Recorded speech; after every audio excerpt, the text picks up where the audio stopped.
Mkurugenzi msaidizi wa afya moja kutoka ofisi ya Waziri Mkuu, Sera, Bunge, Uratibu na wenye ulemavu, Dr. Salum Manyata amesema kuwa mpango mkakati wa afya moja umejikita kuhakikisha wananchi wananufaika kuanzia ngazi ya mikoa hadi taifa kupitia utekelezaji shirikishi wa sekta mbalimbali.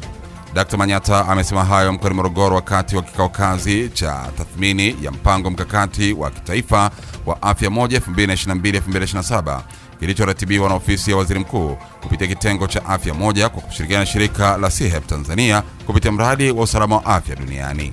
Amesema kuwa lengo kuu la kikao hicho ni kufanya tathmini ya kina ya utekelezaji wa mpango huo kwa kuangalia shughuli zote zilizofanyika kuanzia ngazi ya uratibu kati ya taasisi mbalimbali hadi utekelezaji katika ngazi za mikoa na serikali za mitaa. Mimi naitwa Dr. Salum Manyata, ni mkurugenzi msaidizi sehemu ya afya moja, idara ya maafa, ofisi ya Waziri Mkuu, Sera, Bunge, Uratibu na wenye ulemavu. Utekelezaji wa afya moja maana yake lazima umelenga kwa wananchi ambao wako kwenye subnational level, kwenye ngazi ya mkoa na kwenye ngazi ya wilaya. Kwa hiyo hii tunaainisha shughuli zote zilizofanyika kwenye ngazi zote, kuanzia ngazi ya uratibu, ngazi ya ambao ndo national level, kati ya sisi tunaoratibu shughuli za afya moja pamoja na focal points za kwenye sectors na mamlaka na institutions zilizoko chini ya wizara, lakini kuangalia na wenzetu wa mamlaka za mikoa na serikali za mitaa wametekeleza nini. Hiyo ndio shughuli kubwa ambayo imetukutanisha hapa, na bila shaka tukimaliza vizuri manake itatusaidia kwa ajili ya kuandaa mpango mkakati mwingine wa utakapoanza ambao tunategemea uanze 2028 na kuendelea. Kwa upande wake, mratibu wa afya moja na ufuatiliaji wa magonjwa ya kizoonotic kutoka Wizara ya Afya, Dr. Gwakisa John amesema sekta ya afya imeendelea kushirikiana kwa karibu na sekta nyingine kupitia uratibu wa ofisi ya Waziri Mkuu katika kukabiliana na ugonjwa wa majanga yanayoathiri binadamu. Ameeleza kuwa kupitia ushirikiano huo, wizara imekuwa ikishiriki kikamilifu katika ufuatiliaji na udhibiti wa magonjwa ya mlipuko na yale ya kuambukizwa kutoka kwa wanyama kwenda kwa binadamu, yakiwemo kichaa cha mbwa na kimeta, kwa kushirikiana na sekta za mifugo na mazingira. Aidha, ameongeza kuwa sekta ya afya imekuwa ikifanya jitihada za kutafuta rasilimali kupitia njia mbalimbali, ikiwemo maandiko ya miradi ili kuhakikisha utekelezaji wa shughuli za afya moja unakuwa endelevu na wenye matokeo chanya kwa binadamu na mifugo. Naitwa Daktari Gwakisa John kutoka Wizara ya Afya. Mimi ni mratibu wa ufuatiliaji wa magonjwa yanayoweza kutoka kwa wanyama kwenda kwa binadamu na dhana ya afya moja.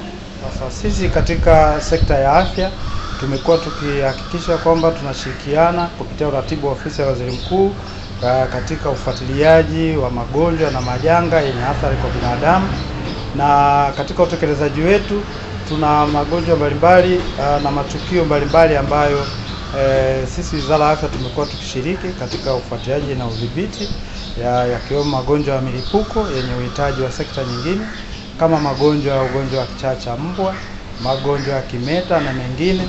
Basi tumekuwa tukishirikiana na wenzetu wa mifugo na mazingira kupitia ofisi ya Waziri Mkuu kuhakikisha kwamba magonjwa na majanga haya yanakuwa salama kwa binadamu. Na kupitia mkakati huu tathmini yake inaonyesha changamoto mbalimbali, ikiwemo bado tunahitaji kuboresha ubadilishanaji wa taarifa katika mifumo yetu ya serikali katika sekta.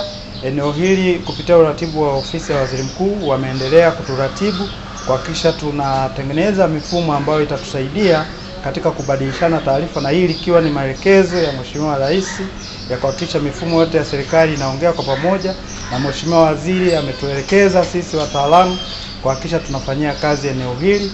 Lakini pia eneo la resource mobilization, mambo ya pesa, resource za kuhakikisha kazi hizi zinatekelezeka, basi pia tumekuwa tukishirikiana kama sekta zote.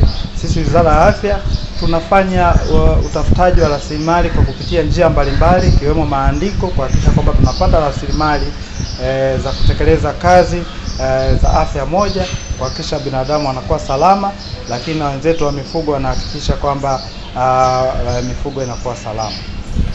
Naye mkuu wa kitengo cha afya moja na uratibu wa mradi wa usalama wa afya duniani unaotekelezwa na shirika la CHEP Tanzania, Dr. Irene Masawe ameeleza kuwa ndani ya siku 4 za kikao hicho Washiriki wamefanikiwa kupitia kwa kina maeneo mbalimbali ya utekelezaji wa mpango huo. Amesema maeneo yaliyopitiwa ni pamoja na uratibu, ufuatiliaji, utekelezaji pamoja na tafiti, ambapo mradi huo umewezesha tathmini hiyo kufanyika kwa umakini mkubwa na kutoa taswira halisi ya mafanikio na changamoto zilizopo. Mimi naitwa Irene Masawe, nafanya kazi kwenye mradi wa usalama wa afya duniani ambao unatekelezwa na CHIF Tanzania. Nafanya tathmini ya strategic plan ya One Health ya mwaka 2022 mpaka 2027.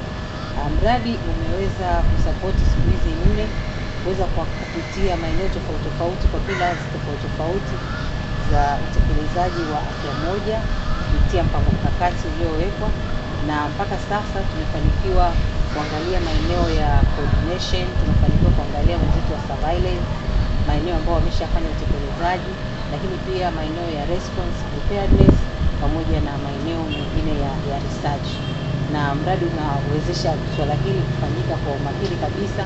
Kwa upande wake, mjumbe wa kamati ya wataalamu wa afya moja katika eneo la utafiti wa maendeleo, Dr. Morris Mbunde kutoka Chuo Kikuu cha Afya na Sayansi Shirikishi Muhimbili, amesema kuwa tathmini hiyo inaonyesha mafanikio makubwa yaliyopatikana kupitia ushirikiano kati ya serikali na wadau wa maendeleo. Amebainisha kuwa ushirikiano madhubuti chini ya uratibu wa ofisi ya waziri mkuu umechangia kwa kiasi kikubwa kufanikisha utekelezaji wa mpango mkakati wa afya moja kwa kiwango cha kuridhisha. Kikao hicho ni sehemu ya jitihada za serikali za kuhakikisha mipango mikakati inafanyiwa tathmini ya mara kwa mara ili kuongeza tija, ufanisi na ubora wa huduma za afya pamoja na usimamizi wa majanga nchini. Mimi ni Semio Sonyo. Asante, naendelea kutufuatilia.